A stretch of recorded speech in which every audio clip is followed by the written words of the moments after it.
যখন গোটা পৃথিবীর মধ্যে দৃশ্য এমন হয়ে গেল, সমস্ত নারী জাতি তারা কোনো মানুষের মর্যাদায় উত্তীর্ণ হতে পারছে না, তারা মানুষের মর্যাদা পাচ্ছে না, তাদের মানুষ হিসেবে তারা তাদের স্বাধীনতা পাচ্ছে না। তখন সেই সমাজের মধ্যে নারী সমাজ একটা আন্দোলনের ডাক দিয়েছিল। সেই আন্দোলনের নাম হলো নারী পুরুষের সমান অধিকারের আন্দোলন। সেই আন্দোলনের নাম কি? আরে জুড়ে জুড়ে বলতে হবে, সেই আন্দোলনের নাম কি? নারী পুরুষ সমান অধিকারের আন্দোলন সর্বপ্রথম কোথা থেকে হয়েছে, কারা করেছে, আপনাদের জানা থাকার প্রয়োজন আছে না নাই? তো সর্বপ্রথম ওই সকল ইহুদি খ্রিস্টান নাসারাদের রাষ্ট্র থেকে যারা মহিলাদেরকে মানুষ মনে করতো না, পশু মনে করত, ওই মহিলারা তারা আওয়াজ তুলেছিল, আমরা পুরুষের সমান অধিকার চাই, আমরা নারী পুরুষ সমান অধিকার চাই। কেন? কারণ হলো তারা তাদের অধিকার থেকে বঞ্চিত ছিল, সেই জন্যে। কি জন্যে? কিন্তু খুব মনোযোগের সাথে শুনবেন, আজ থেকে 1450 বছর আগে এই নারী সমাজ, অবহেলিত নারী সমাজকে ইসলাম এত অধিকার দিয়েছে, এত অধিকার দিয়েছে। নারী পুরুষকে ইসলাম সমান অধিকার দিয়েছে এমনটা না, নারীকে ইসলাম এত অগ্রাধিকার দিয়েছে, এত অগ্রাধিকার দিয়েছে যে নারী সমাজের ব্যাপারে ইসলাম অধিকার দিয়েছে। একজন নারী সে জন্মগ্রহণ করার পর থেকে নিয়ে এই বাবার দায়িত্ব পায়, বাবার অধীনে তার সমস্ত দায়িত্ব। বাবা তাকে বরণ পোষণ করবে, তাকে জামা কাপড় দিবে, তাকে খাবার দাবার দিবে, যত যা কিছু শিক্ষা ব্যবস্থা বাবা করবে, যা কিছু প্রয়োজন সব কিছু করবে বাবা। সুবহানাল্লাহ। জন্মগ্রহণ করার পর থেকে ইসলাম নারীকে অধিকার দিয়েছে, এই নারী বাবা তার লালন পালন করবে, বরণ পোষণ করবে। কতদিন পর্যন্ত? বিবাহের আগ পর্যন্ত এই নারীকে অপর একজন পাত্রের কাছে বিবাহের আগ পর্যন্ত সম্পূর্ণ দায়িত্ব হলো তার বাবার। এবার যখন মেয়েটা উপযুক্ত বয়সে উপনীত হলো, তার পরিপূর্ণ বয়স হয়ে গেল, এখন সে যখন বাবা তাকে উপযুক্ত একজন পাত্রের কাছে হস্তান্তর করলো, যেদিন বাবা তার স্বামীর কাছে মেয়েটাকে হস্তান্তর করলো, সেদিন থেকে তার সম্পূর্ণ ভরণ পোষণের দায়িত্ব মৃত্যু পর্যন্ত এই স্বামী তার সম্পূর্ণ ভরণ পোষণ করবে, স্বামী তাকে লালন পালন করবে, স্বামী তাকে খাবার দাবার দিবে, পোশাক পরিচ্ছদ দিবে, তার খাবারের ব্যবস্থা করবে, তার চিকিৎসার ব্যবস্থা করবে। তার পরিবার থেকে যদি কেউ বেড়াতে আসে, তার খোঁজখবর নিতে আসে, তার আপ্যায়নের ব্যবস্থা করবে। সব কিছুর ব্যবস্থার দায়িত্ব কার? স্বামী। কার? ইসলাম সমান অধিকার দিয়েছে না অগ্রাধিকার? বলেন। অপরদিকে কোন পুরুষের ক্ষেত্রে ইসলাম কি বিধান দিয়েছে? একজন পুরুষ সে বাবার ঘরে জন্মগ্রহণ করেছে, বাবার ঘরে জন্মগ্রহণ করার পর থেকে সাবালক হওয়ার পর্যন্ত, বালেগ হওয়ার আগ পর্যন্ত সময় বাবা এই ছেলেটাকে বরণ পোষণ করবে, খাবার দাবার দিবে, শিক্ষা দিবে, উন্নত ইসলামিক শিক্ষায় শিক্ষিত করবে। তার সমস্ত দায়িত্ব বাবার উপর থাকবে। যেদিন থেকে ছেলেটা বালেগ হয়ে যাবে, সেদিন থেকে বাবার আর কোনো দায়িত্ব থাকবে না। এবার ছেলে তার ভরণ পোষণের দায়িত্ব তার নিজের, এবার ছেলের তার খাবার দাবার গ্রহণ করার দায়িত্ব তার নিজের, তার নিজের পোশাক পরিচ্ছদ সহ যাবতীয় যা কিছু আছে সব কিছুর দায়িত্ব হলো সেই ছেলের। সেই ছেলেটা যখন এবার উপার্জন শুরু করলো, উপার্জন শুরু করে সে নিজে বিবাহ করবে, বিবাহের সমস্ত খরচাদি সব কিছু বহন করতে হবে সেই ছেলের। এবার ছেলে বিবাহ করলো, বিবাহ করার পর তার স্ত্রীর সমস্ত দায়িত্ব বহন করতে হবে সেই ছেলের। এই ছেলে মৃত্যু পর্যন্ত যতদিন জীবিত থাকবে সব কিছু বহন করতে হবে তার নিজের। শুধু এটুকু শেষ? বিবাহের প্রয়োজন ছেলের যেমন আছে মেয়ের তো আছে নাকি? নাকি শুধু আপনাদের সমাজে ছেলেরই বিয়ের প্রয়োজন আছে, মেয়ের প্রয়োজন নাই? এমন কথা বলতে হবে। ছেলে মেয়ে উভয়ের প্রয়োজন আছে না নাই? আছে। সতীত্ব হেফাজতের জন্য, যৌবনকে হেফাজত করার জন্য, সংরক্ষণ করার জন্য একজন ছেলে সে যেমনভাবে তার যৌন চাহিদা পূরণ করার জন্য বিবাহের প্রয়োজন আছে, একজন মেয়ে তার যৌন চাহিদা পূর্ণ করার জন্য তারও কি আছে? বিবাহের প্রয়োজন। উদাহরণ দিলে বুঝবেন। ডাক্তারের কাছে গেছেন, আপনাকে অপারেশন করবে, আপনার চক্ষু বন্ধ অথবা পর্দা দিয়ে ঢাকা আছে, তো আপনাকে ত্বক শক্তিটাকে অবশ করে দিল ইনজেকশনের মাধ্যমে।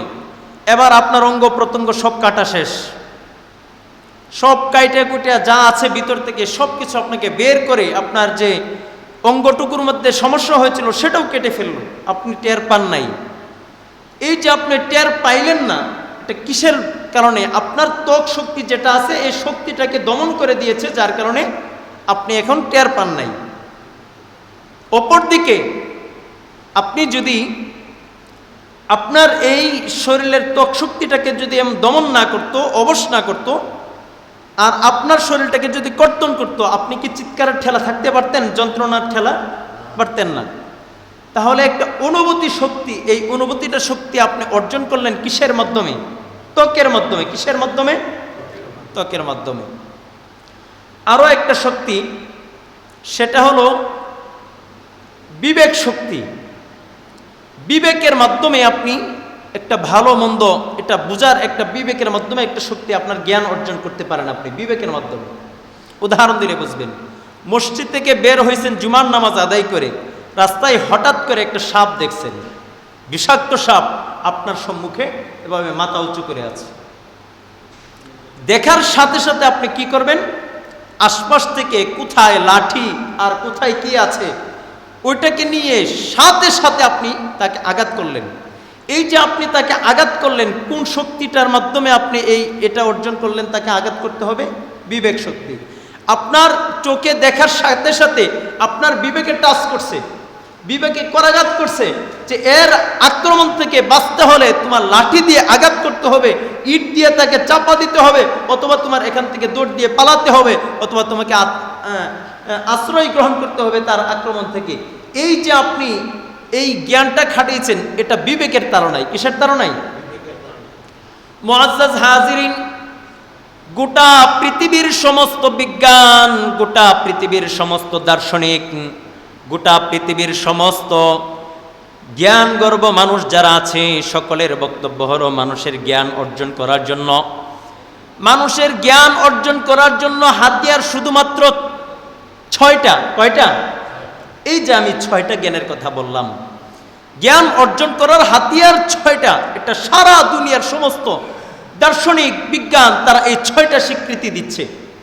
ইহুদি খ্রিস্টান না ছাড়া বড় বড় জ্ঞানী পণ্ডিত এরা এটুকু স্বীকৃতি দিচ্ছে, এটা হলো জ্ঞান অর্জনের মধ্যস্থতা মাধ্যম। কয়টা ভাই? 6টা।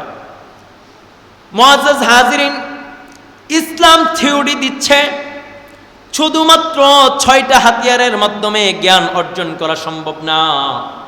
জ্ঞান অর্জন করার চূড়ান্ত পর্যায়ের হাতিয়ার আরো একটা আছে, সেটা হলো ইলমে ওহী।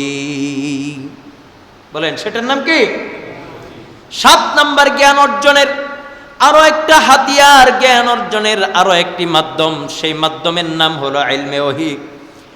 ইলমে ওহী এটা আবার 2 প্রকার। এক প্রকারের নাম হলো ইলমে ওহিয়ে মাতলু, আরেক প্রকারের নাম হলো ইলমে ওহিয়ে গায়রে মাতলু। সহজভাবে আপনাদেরকে বোঝানোর জন্য বলা যায়, এক প্রকারের ইলমের নাম কুরআন। বলেন এক প্রকারের ইলমের নাম কুরআন। সকলে মুখ খুলে বলেন কি? কুরআন। দ্বিতীয় প্রকারের ইলমের নাম হলো হাদিস। দ্বিতীয় প্রকারের ইলমের নাম হাদিস। তো কুরআন এবং হাদিস এই 2 প্রকারের ইলম, দুটোটা আল্লাহ প্রদত্ত ইলম। কোরআনের প্রতিটা শব্দ, প্রতিটা উচ্চারণ যা আছে, কথাও আল্লাহর, শব্দও আল্লাহর। রাসূল সাল্লাল্লাহু আলাইহি ওয়াসাল্লামের যত হাদিস আছে সমস্ত হাদিসগুলো আল্লাহর পক্ষ থেকে, কিন্তু ভাষাটা ব্যবহার করেছেন রাসূল নিজে, তার মুখের ভাষা কিন্তু আল্লাহর পক্ষ থেকে। আল্লাহ তাআলা পবিত্র কোরআনে অপর জায়গায় বলেন,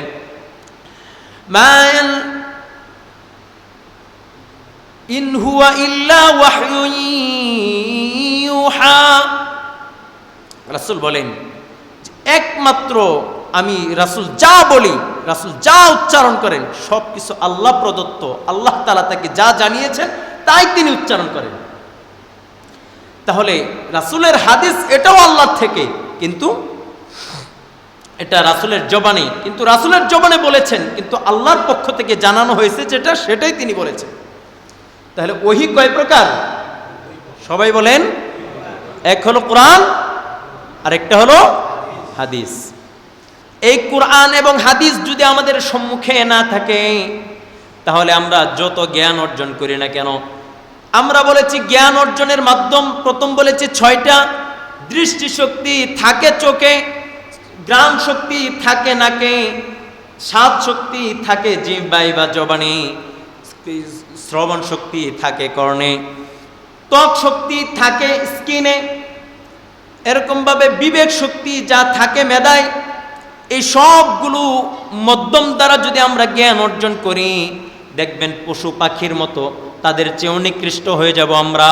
যেমনভাবে পশু, তার দৃষ্টিশক্তি পশুরও আছে, ঘ্রাণ শক্তি পশুরও আছে, স্বাদ শক্তি পশুরও আছে, শ্রবণ শক্তি পশুরও আছে, আছে না নাই? ত্বক শক্তি পশুরও আছে। এই সবগুলো শক্তি পশুর মধ্যেও বিদ্যমান। এখন আমরা যদি শুধুমাত্র এইগুলোর মাধ্যমে জ্ঞান অর্জন করতে শুরু করি, তাহলে আমাদের কি ফলাফল আসবে এটার একটা চিত্র আপনাদের সামনে তুলে ধরার চেষ্টা করবো ইনশাআল্লাহ। গোটা পৃথিবীর মধ্যে বাংলাদেশ তো মুসলিম একটা রাষ্ট্র, তাই না? যেখানে 92% মুসলমানের রাষ্ট্র হলো বাংলাদেশ।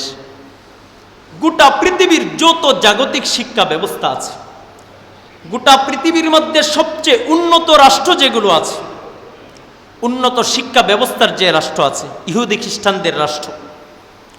বাংলাদেশের মধ্যে শিক্ষার গুরুত্ব আছে, শিক্ষা জাতির মেরুদণ্ড, এই স্লোগান আছে, কিন্তু শিক্ষা ব্যবস্থার ক্ষেত্রে আমাদের বাংলাদেশে এখনো এই স্বাধীনতাটুকু আছে। কোনো একজন বাবা, কোনো একজন মা, সে যদি তার সন্তানকে চায় যে সে শিক্ষায় শিক্ষিত করবে, তাহলে এই অধিকার তার আছে। আর যদি সে চায় আমার সন্তানকে আমি শিক্ষিত করব না, আমার সন্তানকে আমি কাজের মধ্যে লাগিয়ে দিব, এই অধিকারও তার আছে না নাই? বাংলাদেশে আছে না নাই? আছে। কিন্তু বহির্বিশ্বে ইহুদি খ্রিস্টান নাচারাদের উন্নত মানের রাষ্ট্রগুলোর মধ্যে সরকারিভাবে এরকমভাবে তাদের সরকারিভাবে নিয়ম হলো, কোনো বাবা, কোনো মা তার সন্তানকে যদি সে শিক্ষায় শিক্ষিত না করে, এই অধিকার যদি স্বাধীনতা সে কাটাইতে চায়, তাহলে সেই বাবাকে, সেই মাকে রাষ্ট্রীয়ভাবে তাকে গ্রেফতার করা হবে এবং গ্রেফতার করে তার এই সন্তানকে শিক্ষায় শিক্ষিত করার জন্য রাষ্ট্রীয়ভাবে তার দায়িত্ব নিয়ে তাকে শিক্ষা দান করা হবে। এতটুকু পর্যন্ত তারা অগ্রসর শিক্ষা দীক্ষার ক্ষেত্রে। বুঝাইতে পারলাম? তো বহির্বিশ্বে ইহুদি খ্রিস্টান নাসারাদের রাষ্ট্রের মধ্যে শিক্ষার গুরুত্ব আমাদের বাংলাদেশের মতো না, তার চেয়ে আরো বেশি? কথা বলেন, তার চেয়ে আরো বেশি না? 100%, 100% শিক্ষিত রাষ্ট্র তারা, শিক্ষা দীক্ষার দিকে তারা এত এগিয়ে আছে। কিন্তু এটাও সত্য কথা, বহির্বিশ্বে ইহুদি নাসারাদের রাষ্ট্রের মধ্যে কোনো একজন ছেলের স্কুলে ভর্তি করানোর সময় বা কোথাও যদি তার নাম ঠিকানা অ্যাড্রেস দেওয়া লাগে, তাহলে সেই সন্তানের নাম দেওয়ার সাথে সাথে তার বাবার নাম দেওয়া হয় না, তার মার নাম দেওয়া হয়। এর কারণ কি জানেন? এর কারণ হলো ওই রাষ্ট্রগুলোর মধ্যে যে সন্তানটা স্কুলে ভর্তি হওয়ার জন্য তার নাম দিয়েছে, সে তার বাবার পরিচয় দিতে পারে না, তার মার নামের পরিচয় দিতে হয়। এর একমাত্র কারণ হলো তারা শিক্ষিত হয়েছে, কিন্তু এই সন্তানটা কোন পুরুষের ওরস থেকে জন্মগ্রহণ করেছে এটা তারা সুনিশ্চিতভাবে জানে না। এবার বলেন, এই যে তাদের একটা ফলাফল তাদের ভিতরে আসছে, যে ফলাফলটা হলো গোটা পৃথিবীর মধ্যে উন্নত শিক্ষা ব্যবস্থা যদি থেকে থাকে, তাহলে ওদের রাষ্ট্রের মধ্যে শিক্ষা ব্যবস্থা সবচেয়ে শীর্ষে পর্যায়ে আছে। যেখানে কোনো ছেলেকে মা বাবা যদি শিক্ষা না দেয়, ওই মা বাবাকে রাষ্ট্রীয়ভাবে গ্রেফতার করে ওই ছেলের শিক্ষা ব্যবস্থা রাষ্ট্র নিয়ে নেয়, তাহলে 100% উন্নত মানের শিক্ষা ব্যবস্থা আছে না নাই? আছে। এরপরেও তাদের মধ্যে ফলাফল হলো সন্তান জন্মগ্রহণ করার পরে সন্তান বাবার পরিচয় দিতে পারে না, পরিচয় দিতে হয় মায়ের পরিচয়। মুআজ্জাজ হাজিরিন, আমাদের ইসলামিক দৃষ্টিকোণ থেকে যদি আমরা বলি, ওই যে সন্তান জন্মগ্রহণ করেছে, এই সন্তানের জন্মগ্রহণ, এই সন্তানের পরিচয়, এটা কোনো মুসলমানের পরিচয় হতে পারে না। পারে? মুসলমান কোন সন্তানের পরিচয় এমন হতে পারে না, কোন মানুষের পরিচয় এমন হতে পারে না। একমাত্র পশু পাখির পরিচয় এমন হতে পারে। পশু পাখি কখন কার সাথে, কোন পশুর সাথে মিলন করেছে সে নিজেও জানে না। সে নিজে এটা না জানার কারণে, সে নিজে না জানা থাকার কারণে পশুর বাবার পরিচয় থাকে না, মার পরিচয় থাকতে পারে। কিন্তু মানুষের ক্ষেত্রে বাবার পরিচয়হীন কোনো মানুষ হতে পারে না। মুআজ্জাজ হাজরিন, এই যে অবস্থাটা তৈরি হয়েছে, এই অবস্থাটা ইহুদি খ্রিস্টানদের উন্নত রাষ্ট্রের ভিতরে তাদের বাবার পরিচয়হীন এরকম কেন এই ফলাফলটা হলো তাদের ভিতরে, এর কারণটা কি, এটা খুঁজে বের করতে হবে না? আসেন, 200 বছর আগে ইহুদি খ্রিস্টান নাসারাদের ওই সকল রাষ্ট্রের ভিতরে তারা মহিলা জাতিকে কোনো মানুষ মনে করত না। তথ্যগুলো খুব মনোযোগের সাথে শুনবেন। তারা মহিলা জাতিকে কোনো মানুষ মনে করত না। তারা মনে করত দুনিয়ার মধ্যে হাঁস, মুরগি, গরু, ছাগল এগুলো যা আছে, এগুলো যেমনভাবে চতুষ্পদ প্রাণী, এগুলো মানুষের সেবার জন্য মানুষ এগুলো ভোগ করবে, এগুলো দ্বারা মানুষ উপকৃত হবে, ঠিক তদ্রূপ এই জগতের মধ্যে মেয়ে নামক, নারী নামক একটা প্রাণী, এই প্রাণীকে মানুষ ভোগ করবে, এটা মানুষের উপভোগ করার জন্য, এটা মানুষ না, এটা হলো ভিন্ন আরেকটা প্রাণী। নাউজুবিল্লাহ বলবেন না? যখন তারা এভাবে নারী জাতিকে মানুষ মনে করত না, তখন তারা গরু, ছাগল, হাঁস, মুরগিকে যেমনভাবে যাদের সাথে যেমন আচরণ ছিল, তাদেরকে যেমন কোথাও গেলে ঘরের মধ্যে আবদ্ধ করে বা রশি লাগিয়ে রাখতো, ওই সকল নারীদেরকে এভাবে রশি লাগিয়ে তাদেরকে আবদ্ধ করে এরকম পশুর মতো তাদের সাথে নিকৃষ্ট আচরণ করা হতো তাদের সাথে। নাউজুবিল্লাহ বলবেন না? আরে জুড়ে বলেন না নাউজুবিল্লাহ। যখন গোটা পৃথিবীর মধ্যে দৃশ্য এমন হয়ে গেল, সমস্ত নারী জাতি তারা কোনো মানুষের মর্যাদায় উত্তীর্ণ হতে পারছে না, তারা মানুষের মর্যাদা পাচ্ছে না, তাদের মানুষ হিসেবে তারা তাদের স্বাধীনতা পাচ্ছে না। তখন সেই সমাজের মধ্যে নারী সমাজ একটা আন্দোলনের ডাক দিয়েছিল। সেই আন্দোলনের নাম হলো নারী পুরুষের সমান অধিকারের আন্দোলন। সে আন্দোলনের নাম কি? আরে জুড়ে জুড়ে বলতে হবে, সে আন্দোলনের নাম কি? নারী পুরুষ সমান অধিকারের আন্দোলন সর্বপ্রথম কোথা থেকে হয়েছে, কারা করেছে, আপনাদের জানা থাকার প্রয়োজন আছে না নাই? তো সর্বপ্রথম ওই সকল ইহুদি খ্রিস্টান নাসারাদের রাষ্ট্র থেকে যারা মহিলাদেরকে মানুষ মনে করত না, পশু মনে করত, ওই মহিলারা তারা আওয়াজ তুলেছিল, আমরা পুরুষের সমান অধিকার চাই, আমরা নারী পুরুষ সমান অধিকার চাই। কেন? কারণ হলো তারা তাদের অধিকার থেকে বঞ্চিত ছিল, সেই জন্যে। কি জন্যে? কিন্তু খুব মনোযোগের সাথে শুনবেন, আজ থেকে 1450 বছর আগে এই নারী সমাজ, অবহেলিত নারী সমাজকে ইসলাম এত অধিকার দিয়েছে, এত অধিকার দিয়েছে। নারী পুরুষকে ইসলাম সমান অধিকার দিয়েছে এমনটা না, নারীকে ইসলাম এত অগ্রাধিকার দিয়েছে, এত অগ্রাধিকার দিয়েছে যে নারী সমাজের ব্যাপারে ইসলাম অধিকার দিয়েছে।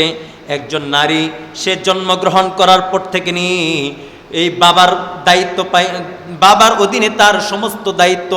বাবা তাকে বরণ পোষণ করবে, তাকে জামা কাপড় দিবে, তাকে খাবার দাবার দিবে, যত যা কিছু শিক্ষা ব্যবস্থা বাবা করবে, যা কিছু প্রয়োজন সব কিছু করবে বাবা। সুবহানাল্লাহ। জন্মগ্রহণ করার পর থেকে ইসলাম নারীকে অধিকার দিয়েছে, এই নারী বাবা তার লালন পালন করবে, বরণ পোষণ করবে। কতদিন পর্যন্ত? বিবাহের আগ পর্যন্ত এই নারীকে অপর একজন পাত্রের কাছে বিবাহের আগ পর্যন্ত সম্পূর্ণ দায়িত্ব হলো তার বাবার।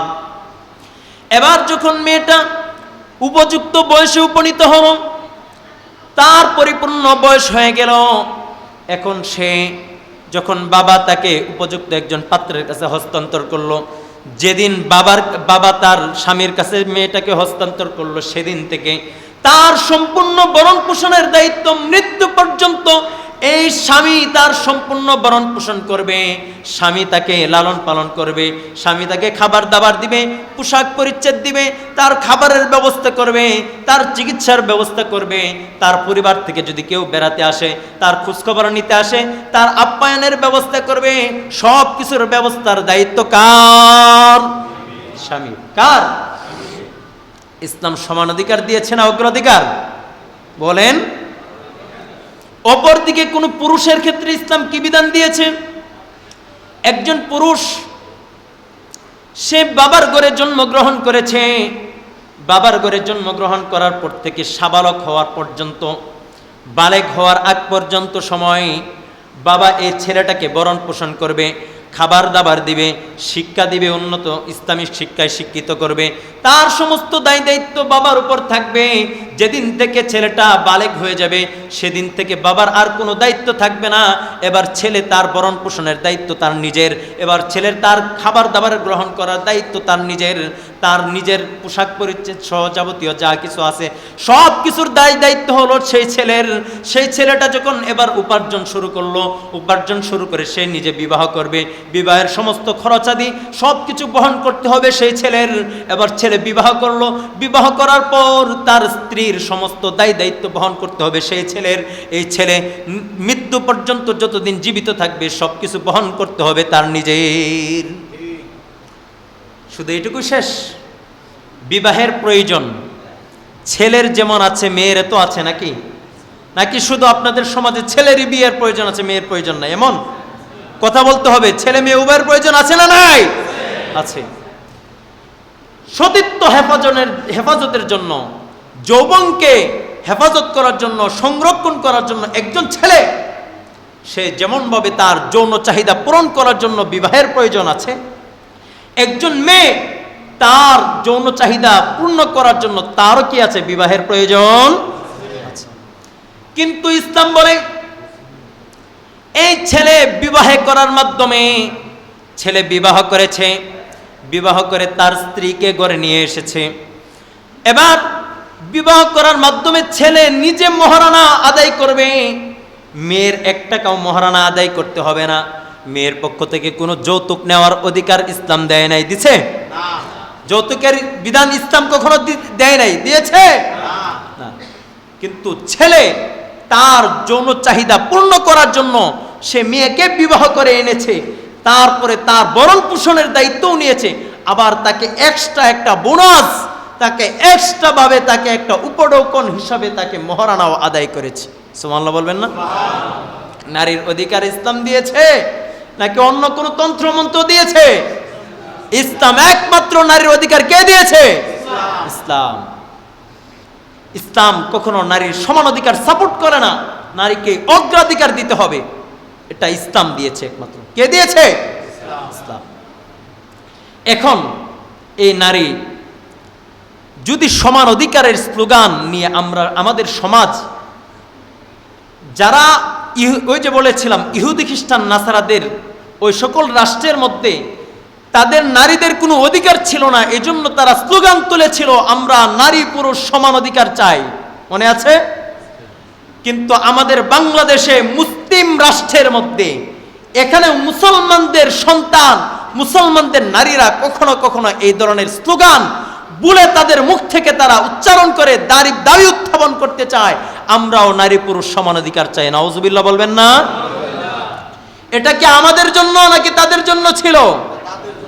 তারা তাদের অধিকার থেকে বঞ্চিত হয়েছিল, এজন্য তাদের অধিকারের প্রয়োজন ছিল, এজন্য তারা সমান অধিকার চেয়েছে। কিন্তু ইসলাম 1450 বছর আগে নারীর অগ্রাধিকার দেওয়ার মাধ্যমে এবার আর নারীর সমান অধিকারের কোনো প্রয়োজন, জুড়ে বলেন প্রয়োজন নাই। মুআজ্জাজ হাজিরিন, সমান অধিকারের স্লোগান কত বড় বিষাক্ত একটা স্লোগান, এটা আপনাদেরকে আমি সামান্য একটু টাচ দেওয়ার চেষ্টা করব।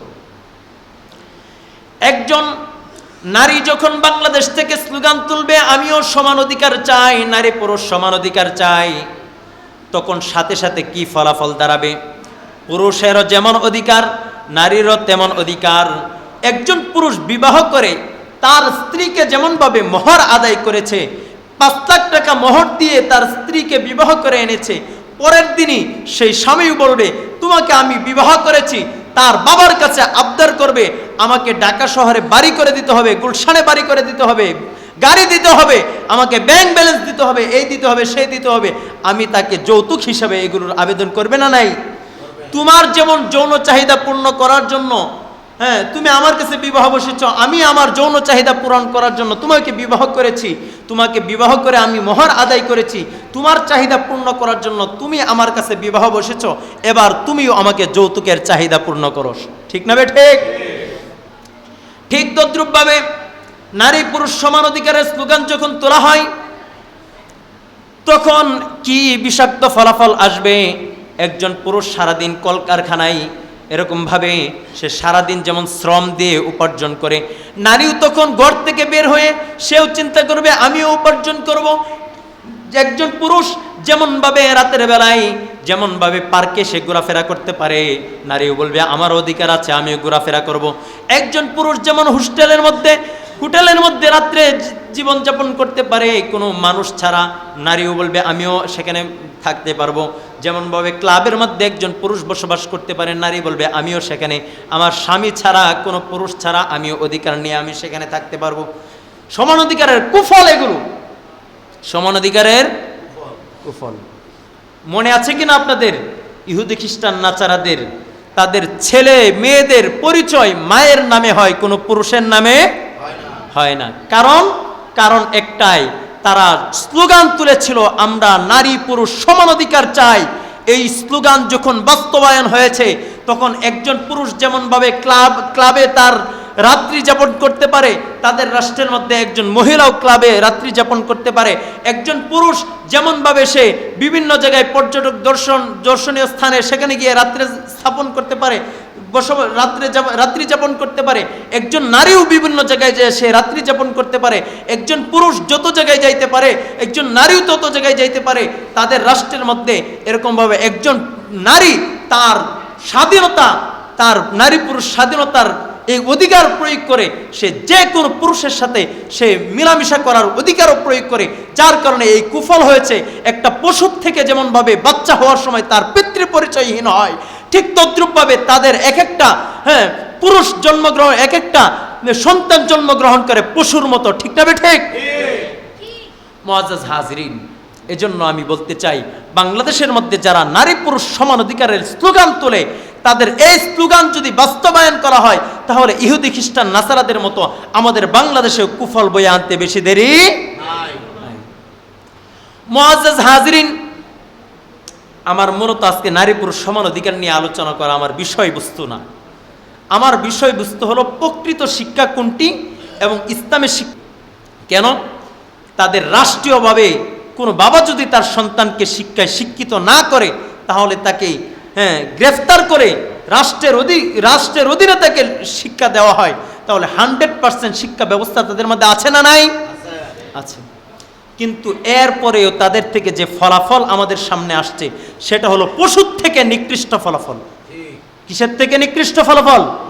মুখ খুলেন, জবান খুলেন, কিসের থেকে নিকৃষ্ট ফলাফল? পশুর থেকে নিকৃষ্ট ফলাফল। এর কারণ কি? এর কারণ হলো তাদের কাছে জ্ঞান অর্জনের হাতিয়ার শুধু 6টা। কয়টা? 6টা। মনে আছে শুরুতে বলছিলাম আমাদের কাছে জ্ঞান অর্জনের হাতিয়ার 6টার সাথে আরো একটা আছে। 6টার সাথে আরো একটা আছে।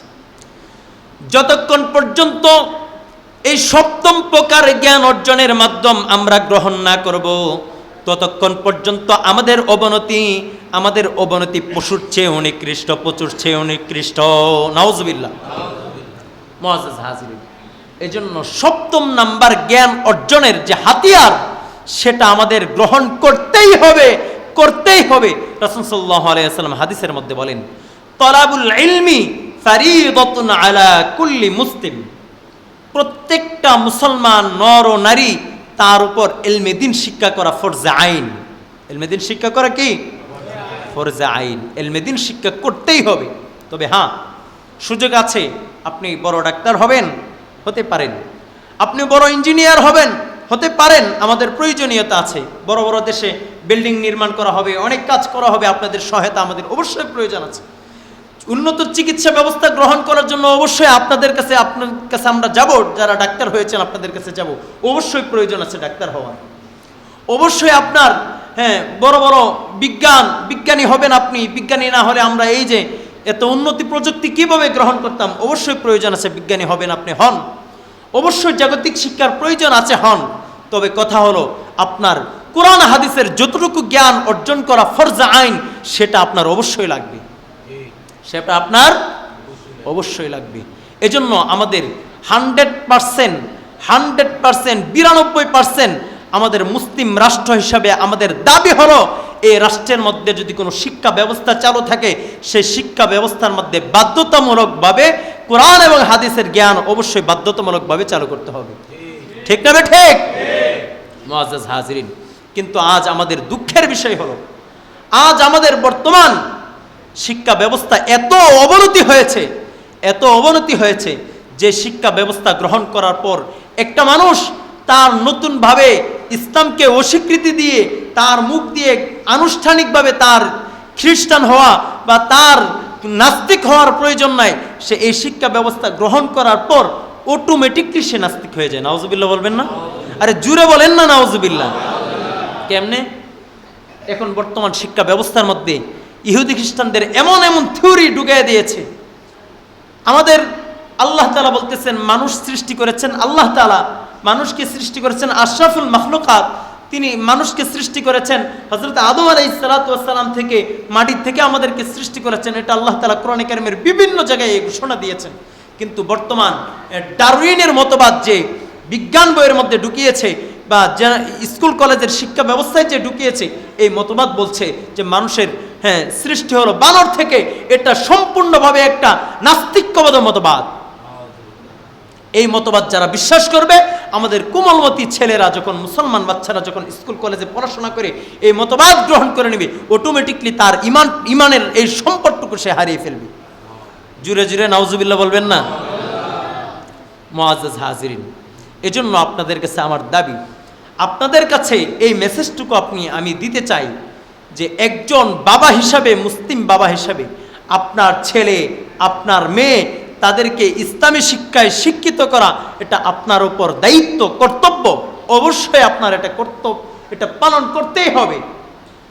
যদি আপনি ফরজে আইন পরিমাণ শিক্ষা ব্যবস্থা চালু না করেন, আপনার ছেলে মেয়েকে যদি ফরজে আইন পরিমাণ আপনি শিক্ষা না দেন, তাহলে কাল হাসরের ময়দানে আল্লাহ পাক রব্বুল আলামিন যখন আপনার ছেলেকে জাহান্নামের ফায়সালা চলে আসবে, আপনার ছেলেকে জাহান্নাম ফায়সালা হয়ে গেছে, তখন সে ডাক দিয়া বলবে, হে আল্লাহ প্রভু, রব্বানা দি'ফাইন মিনাল আযাবি ওয়ালআনহুম লা'নান কাবীরা।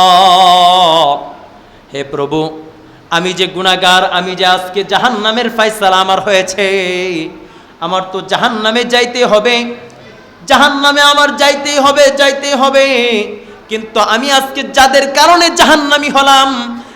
কারণে আমি জাহান্নামী হলাম, যারা আমাকে ইসলামের শিক্ষা দেয় নাই, যারা কোরআনের শিক্ষা আমাকে দেয় নাই, যারা হাদিসের শিক্ষা আমাকে দেয় নাই, আমার পিতামাতা, আমার তখন জ্ঞান ছিল না, আমি নাবালেগ ছিলাম, আমার পিতামাতার কর্তব্য ছিল আমাকে কোরআন এবং হাদিসের জ্ঞান অর্জন করানো, আমাকে দ্বীনের শিক্ষায় শিক্ষিত করা তাদের কর্তব্য ছিল, তারা তাদের দায়িত্ব পালন করে নাই। অতএব তাদের কারণে আজকে আমি জাহান্নামী হলাম। তাদেরকে আমার সামনে নিয়ে আসেন, আমি তাদের বুকের উপর পাড়া দিয়ে তারপরে জাহান্নামে যাব। নাউজুবিল্লাহ। শুধু এতটুকুই না, আল্লাহর কাছে তখন আবেদন করবে, হ্যাঁ প্রভু, আমাকে তুমি জাহান্নাম দিবা, আমাকে যে শাস্তি দিবা, আমার চোখের সামনে আমার পিতাকে, আমার মাকে তার চেয়ে কয়েক গুণ বেশি জাহান্নামের শাস্তি দাও। নাউজুবিল্লাহ। এই কথাগুলো তখন আমি একজন পিতা মাতা হিসাবে কাল হাসর ময়দানে আল্লাহর কাছে ধরা খেতে হবে। এজন্য মুআজ্জাজ হাজিরিন, জ্ঞান অর্জনের চূড়ান্ত পর্যায়ের যে আমাদের হাতিয়ারটুকু, সেটা হলো ইলমে ওহী। ইলমে ওহী বলেছি দুই প্রকার, ইলমে ওহী মাতলু, ইলমে ওহী গায়রে মাতলু। সহজ ভাষায় বললে কোরআন এবং হাদিস, এই দুটোটা শিক্ষা দেওয়া হয় কওমি মাদ্রাসায়। কোথায়? যথাযথভাবে যদি এই দুটোটার শিক্ষা দেওয়া হয়ে থাকে, তাহলে যথাযথভাবে গোটা পৃথিবীর মধ্যে কওমি মাদ্রাসায় এই দুইটার পূর্ণাঙ্গ শিক্ষা ব্যবস্থা আছে।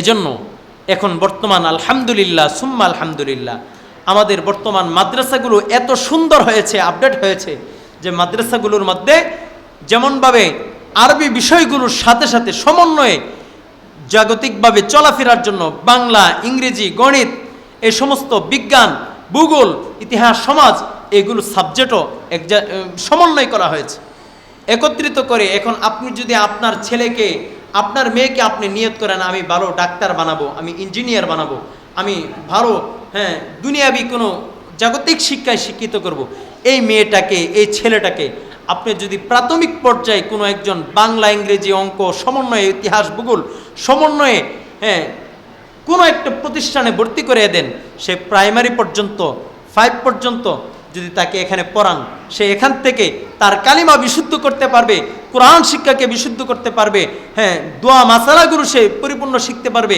নামাজ কালামগুলো সে পরিপূর্ণ শিখতে পারবে, পাশাপাশি তার বাংলা এবং ইংরেজি এগুলো শিক্ষা থাকার কারণে তখন আপনি এখান থেকে নিয়ে যদি, যেহেতু আমাদের এখন বর্তমান জেনারেল শিক্ষার এই অবনতি হয়েছে যে যেখানে পড়ার মাধ্যমে সাথে সাথে আমার আপনার ছেলেটা নাস্তিক হয়ে যাচ্ছে, আমি নিজেও টের পাচ্ছি না, তো এই জায়গার মধ্যে যদি আমি প্রাথমিক পর্যায়ে এই শিক্ষাটা তাকে দিয়ে দেই, তারপরে যদি আমি তাকে স্কুল কলেজের মধ্যে ভর্তি করে দেই, তাহলে সে যে শিক্ষাটা অর্জন করবে তার ইসলামিক জ্ঞানটা সে নিয়ে তারপরে শিক্ষা অর্জন করেছে। এবার যদি সে একজন ডাক্তার হয়, সেই ডাক্তারের মাধ্যমে সে যখন মানুষকে সেবা দিবে, মানুষকে চিকিৎসা করবে, তখন যে নিয়ত থাকবে সেই নিয়তের মাধ্যমে এটাও হবে ইসলামের একটা খেদমত। সুবহানাল্লাহ। যখন সে ইঞ্জিনিয়ার হবে যখন মানুষকে সেবা দিবে, যখন সে বড় বিজ্ঞান হবে, বিজ্ঞান হয়ে যখন মানুষকে উন্নত প্রযুক্তির মাধ্যমে সেবা দিবে, যখন সে এরকমভাবে বিভিন্ন ডাক্তার, ইঞ্জিনিয়ার যা কিছু আছে জাগতিক শিক্ষা অর্জন করে যদি দুনিয়া বিষয়ে এই শিক্ষা অর্জন করে মানুষকে সেবা দেয়, সেই সেবার মাধ্যমে সেটা শুধুমাত্র সেবা থাকবে না, সেটা দ্বীন ইসলামের একটা খেদমত হয়ে যাবেন। জোরে জোরে বলেন সুবহানাল্লাহ। গোটা পৃথিবীর যত বড় বড় ডাক্তার, ইঞ্জিনিয়ার, যত বড় বড় এরকমভাবে জাগতিক শিক্ষায় শিক্ষিত আছে, তাদের মুখে এই একটা স্লোগান ঠিক আছে, মানব সেবায় কাজ করব। স্লোগানটা আছে না? আছে। দেখবেন, আমি আপনাদেরকে একটা মেসেজ দিতে চাই। মাদার তেরেসা নামক এক ব্যক্তির নাম আপনারা শুনেছেন? কেউ শুনেছেন? মাদার তেরেসা যে পৃথিবী বিখ্যাত একজন খ্রিস্টান নারী, পৃথিবী বিখ্যাত একজন খ্রিস্টান নারী, যে খ্রিস্টানদের ধর্মের পণ্ডিত, এই মহিলা তার জীবনে মানব সেবার জন্য তার জীবনটাকে এমনভাবে অক্ষ করেছে, তার জীবনটাকে মানব সেবার জন্য এমনভাবে অক্ষ করেছে, সে তার জীবনে এক মুহূর্তের জন্য পর্যন্ত বিবাহ বন্ধনে আবদ্ধ হয়নি। বিবাহটা পর্যন্ত সে বিবাহ বন্ধনে আবদ্ধ হয় নাই। তার কথা হলো, সে যদি বিবাহে আবদ্ধ হয় তাহলে বিবাহ করলে অপর একজন পুরুষকে স্বামী হিসাবে মেনে নিবে, সেই পুরুষের অধীনে তার সময় দিতে হবে। সেই পুরুষের সময় দেওয়ার কারণে সারা পৃথিবীতে তার সেবা থেকে মানুষ বঞ্চিত হবে। এজন্য সেবার জন্য তাকে নিজেকে এমনভাবে আত্মনিয়োগ করেছে, সে বিবাহটা পর্যন্ত করে নাই। কিন্তু বলেন, এই মহিলা তার জীবনটা মৃত্যু পর্যন্ত সময় মানব সেবায় ব্যয় করার পরেও সে কি এক মুহূর্তের জন্য, এক সেকেন্ডের জন্য, এক মিনিটের জন্য কখনো সে জান্নাতে যাইতে পারবে? যাইতে পারবে? কিন্তু সে তো মানব সেবা করেছে না? কিন্তু তার ইমানটুকু পুঁজি না থাকার কারণে এত সেবা করার পরেও সে জান্নাতে যাইতে পারবে না। মুআজ্জাজ হাজিরিন, অপর দিক থেকে যদি আপনি মুসলমান হয়ে ইসলামী শিক্ষায় শিক্ষিত হয়ে আপনি যদি এই ইসলামিক জ্ঞান অর্জন করে তারপরে যদি মানুষকে সেবা দিতে যান, ইসলামিক জ্ঞান অর্জন করে যদি মানুষকে সেবা দিতে যান, তাহলে যদি আপনি ইসলামী সুন্নাহ অনুযায়ী, রাসূলের আদর্শ অনুযায়ী মানুষকে যদি সেবা দেন, সেই সেবার মাধ্যমে আপনার প্রত্যেকটা সেবা আপনার ইবাদতের মধ্যে গণ্য হয়ে যাবে।